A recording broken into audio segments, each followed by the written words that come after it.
Right, we'll recommence. Tēnā koutou katoa, everyone, and welcome back to the reconvened hearing for Plan Change 14.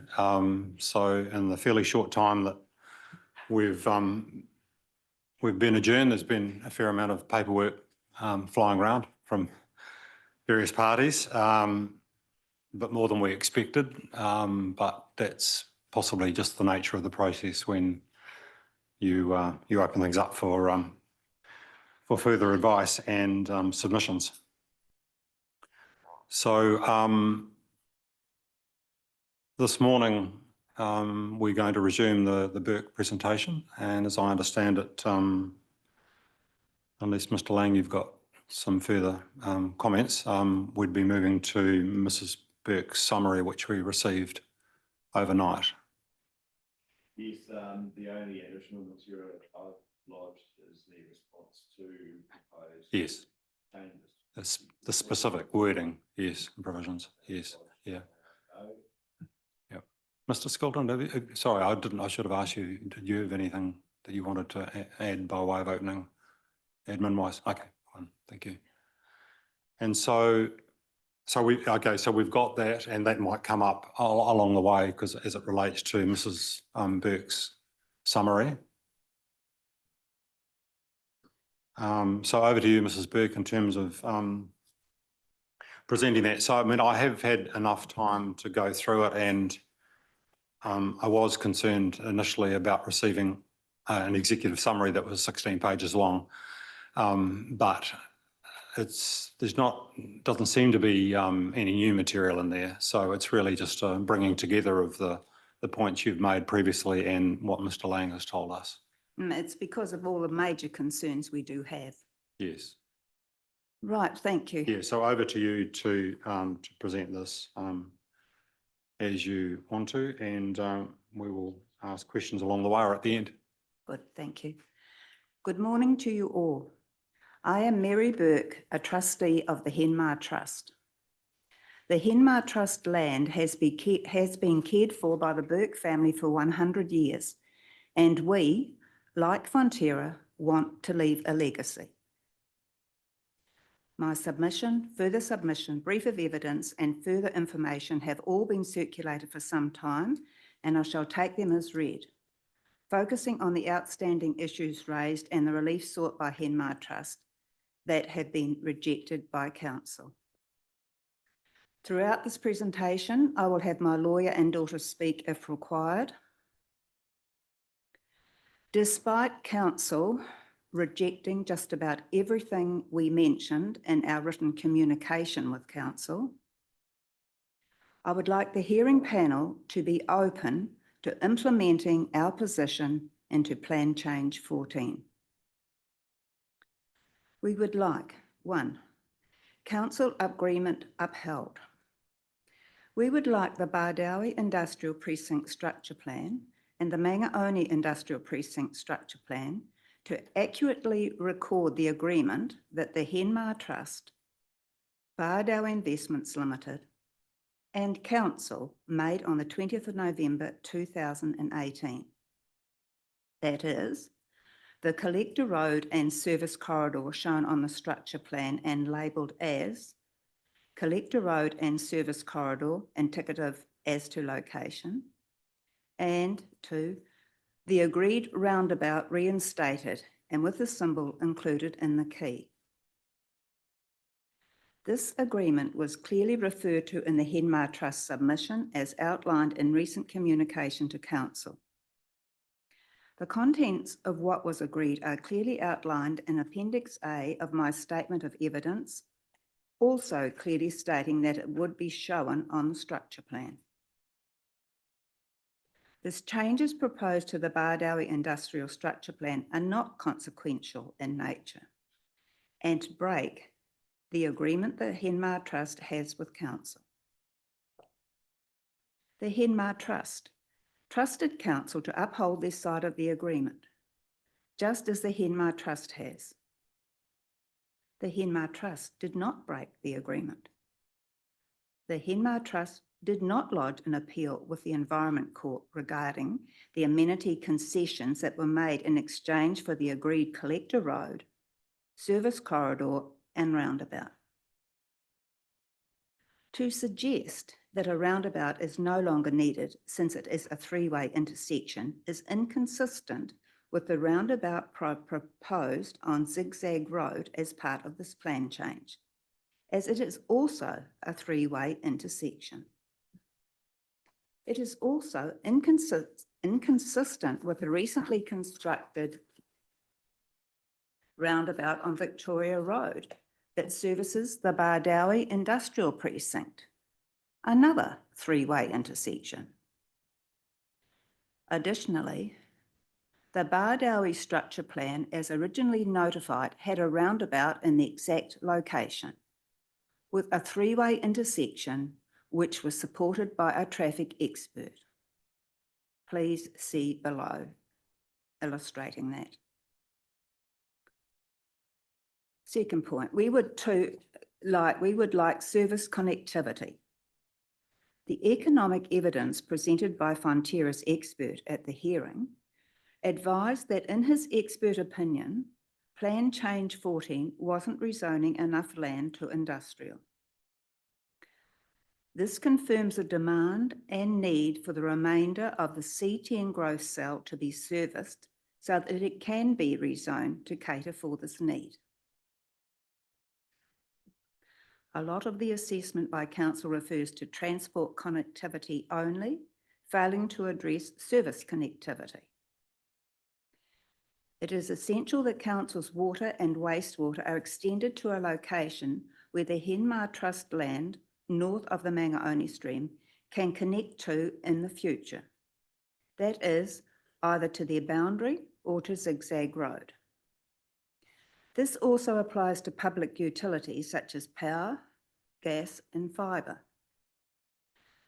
Stopping the services within the Mangaoni precinct leaves that access to these services in the control of developers, not council, severely compromising the future development of the C10 growth cell. This was recognised in the C10 master plan, prepared by an engineering expert engaged by council, which clearly shows these services extending to the Henar Trust boundary north of the Mangaoni stream. As outlined in figure 2 below, the C10 master plan clearly shows the water supply extending to Zigzag Road and along the Henar Trust boundary. That's evident. Figure 3 below from the C10 master plan clearly shows the wastewater system extending through the proposed Mangaoni precinct to the Henar Trust boundary. That's obvious too. Next page. Figure 4 below. The C10 master plan utility services strategy clearly shows the utility services going to Zigzag Road so that Henar Trust can connect. If these services stop within the Mangaoni precinct as proposed by Plan Change 14, access to council and public services to the north of the Mangaoni stream will be controlled by Fonterra. Henar Trust will never have access to these services, leaving Bardowie Investments Limited and Fonterra with the control over as and how the C10 growth cell will develop. This is the role of council, not developers. We would also like traffic effects mitigated, as in 3.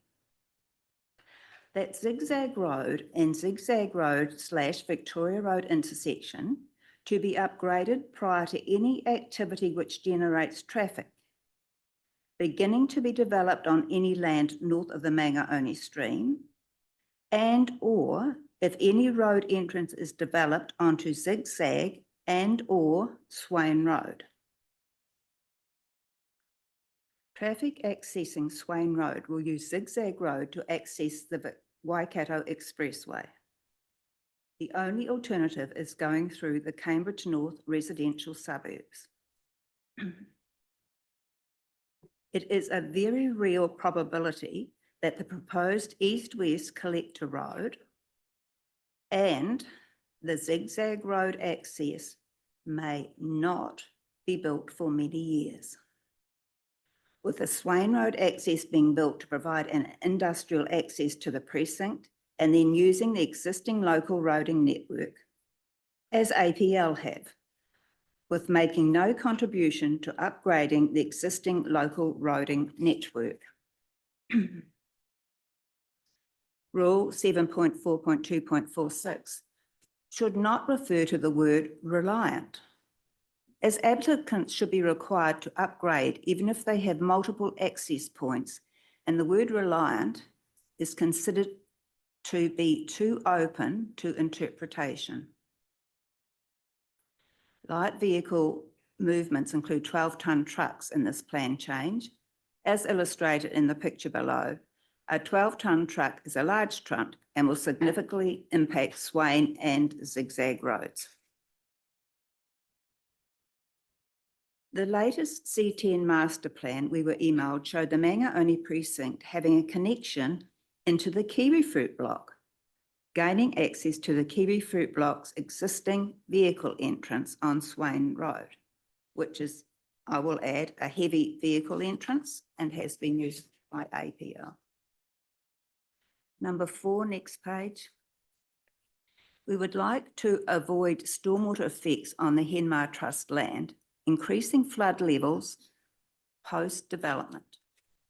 The Waikato Regional Council Best Practice Guide states,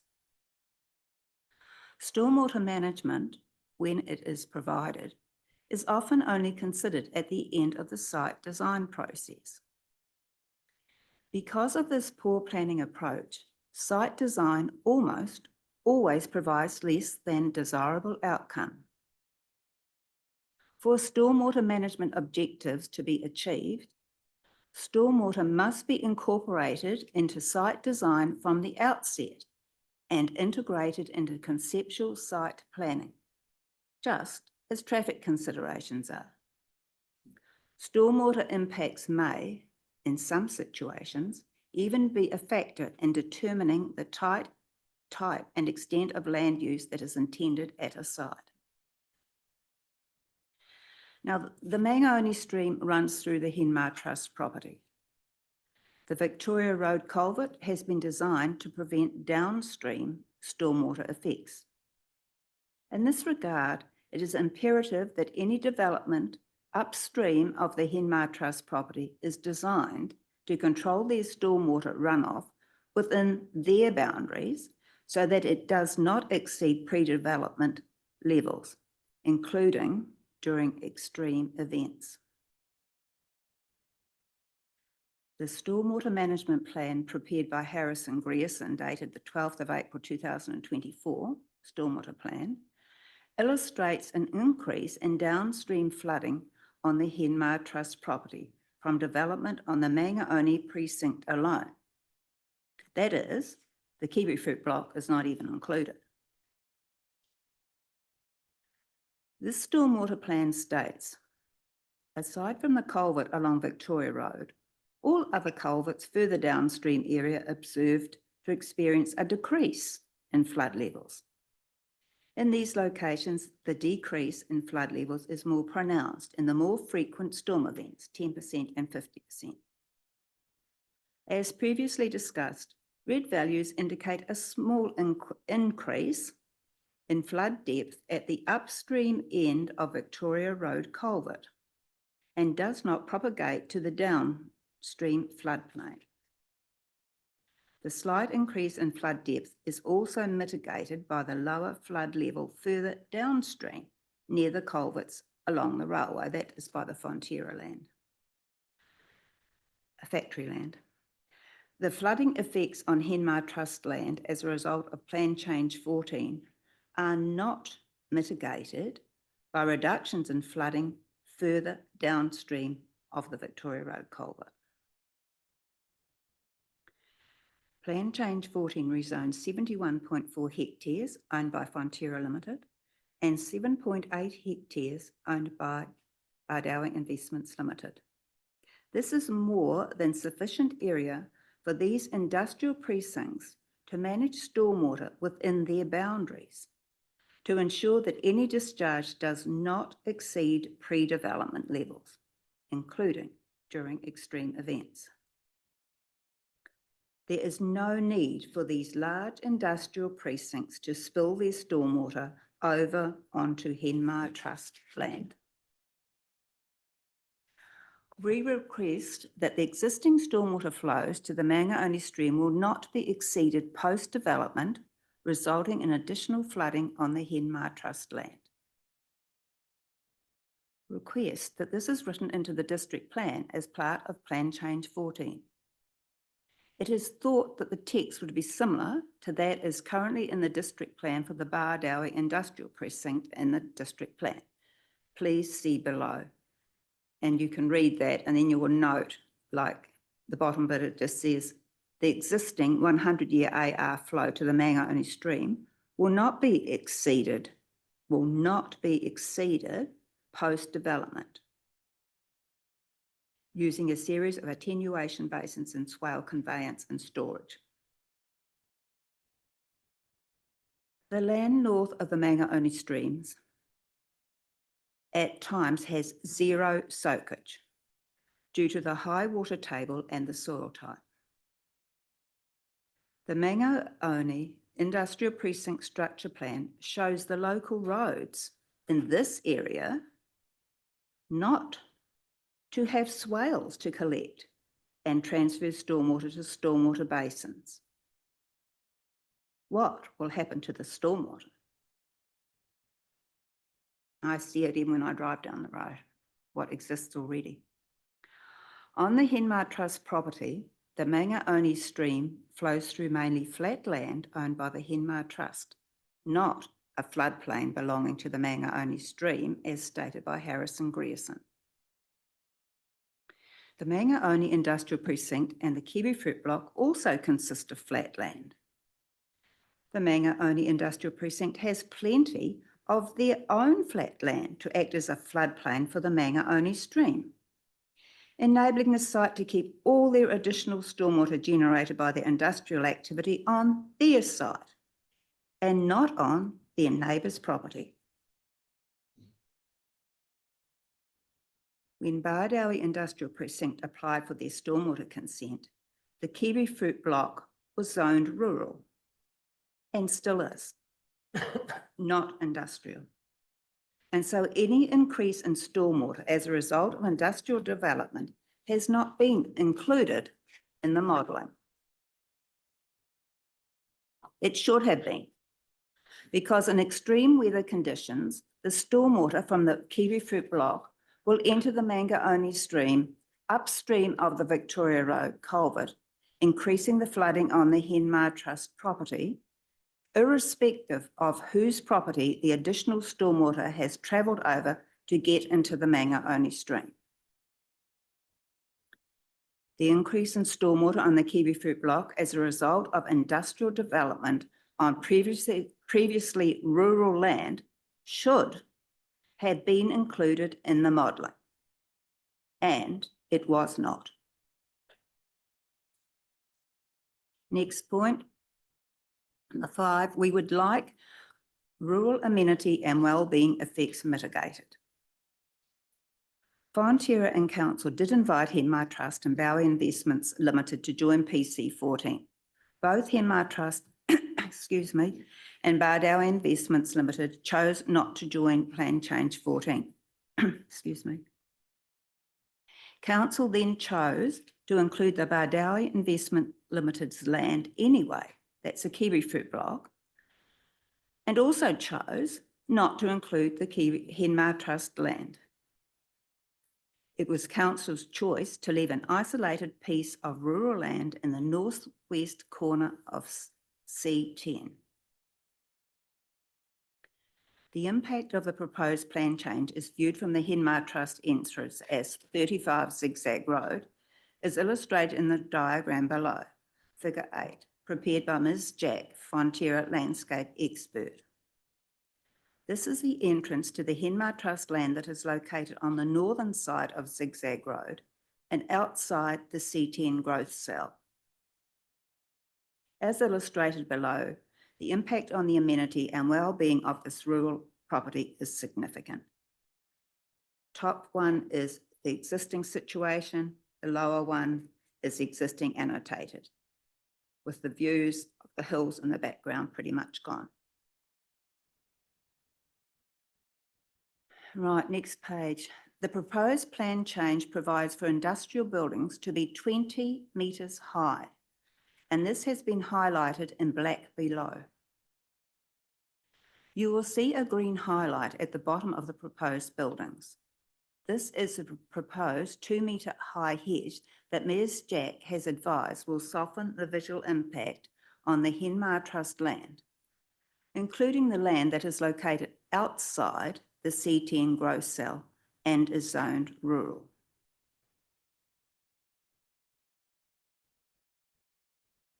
With the hills in the background gone. It is anticipated that the amenity of the area will change as a result of the proposed rezoning. However, the amenity requirements of the proposed plan change as currently presented do not protect the amenity of the Henar Trust land. Although I'm not an expert, it is clear to me that the proposed 2-metre hedge does little, if anything, to soften the amenity effects. The Henar Trust land located within the C10 growth cell has previously been within a growth cell and removed by council and then put back. Therefore, the actual or potential effects on this land must be considered based on the fact that the land is rural, not industrial or even deferred industrial. Furthermore, there has been no assessment by council staff or their experts regarding the potential effects. As a permitted activity, Henar Trust can establish a dwelling and secondary dwelling 15 metres from the boundary with the Amenity precinct. Henar Trust owns this land and should be able to enjoy using it for rural activities. It should not be restricted by the adverse effects of neighbouring properties extending beyond their property boundary and over onto Henar Trust land. The proposed Amenity precinct is a significant area of land, 71.4 hectares, and has more than enough space to mitigate effects within their own property boundaries. We have suggested an alternative layout that would protect the amenity of this sensitive interface, while enabling the same amount of effective land for industrial development. It is requested that this layout be adopted. It is requested that the road setback be 15 metres. Any outdoor storage of materials in this space or other unwanted activities can easily be prevented through the performance standards of the district plan. It is requested that there is a minimum setback from the Henar Trust boundary with the Amenity precinct of 15 metres. It's also requested that the height be reduced to 12 metres, which is more in line with the ridgeline of the Mangakawa Scenic Ridgeline Hills. Please refer to figure 10 below. As illustrated, what's that? That should be figure 11. Figure 11. It should be the one, yeah, it should be the, yeah, it should be figure 11. Yes, sorry about that. Figure 11, sorry. So that's to do with the reduction in height, more in line. Please refer to figure 11. As illustrated in Rule 7.4.2.6 below, it is common for the district plan to have a range of building heights within the industrial zone to mitigate effects on the surrounding environment. And you can see the varying heights rules below. There's quite a variation. It is requested that the height in relation to boundary be the same as that proposed from the road boundary. Additionally, as illustrated in figures 8, 9 and 11, the proposed 2-metre high hedge has little impact on screening the visual effects of the proposed rezoning. It is requested that trees be required to be planted along this boundary to mitigate the visual impact on the Henar Trust land located to the north of Zigzag Road and within the rural zone. These changes will help to mitigate the actual and potential effects of the proposed industrial precinct on the Henar Trust land located within the C10 growth cell and the Henar Trust land that is located on the northern side of Zigzag Road, which is not in the C10 growth cell. And there's that figure 11. As stated in the district plan, a balance is required where industries adjoin strategic roads and other zones, and that in these areas a higher level of amenity is anticipated. This flows through into the objectives and policies of the district plan, in particular objective 7.3.3, amenity values, which is the effects on adjoining sites and areas, and policy 7.3.3.2 to protect amenity of surrounding areas. The amenity rules as currently proposed by Council do not manage actual or potential adverse amenity and wellbeing effects on people, buildings, and activities beyond the industrial zone, and fail to protect the rural interface. The proposed rules are contrary to the existing objectives and policy of the district plan. The current bulk and location rules along the rural industrial interface in the Plan Change 14 require a 5-metre setback with 3-metre landscaping with a 2-metre high hedge, a height in relation to boundary standard of 2 metres and 45 degrees, and a maximum height of 20 metres. These bulk and location rules are inconsistent with and significantly less stringent than that used in other industrial precincts in the Waipa district, particularly the Hautapu industrial precinct. Council recently approved Plan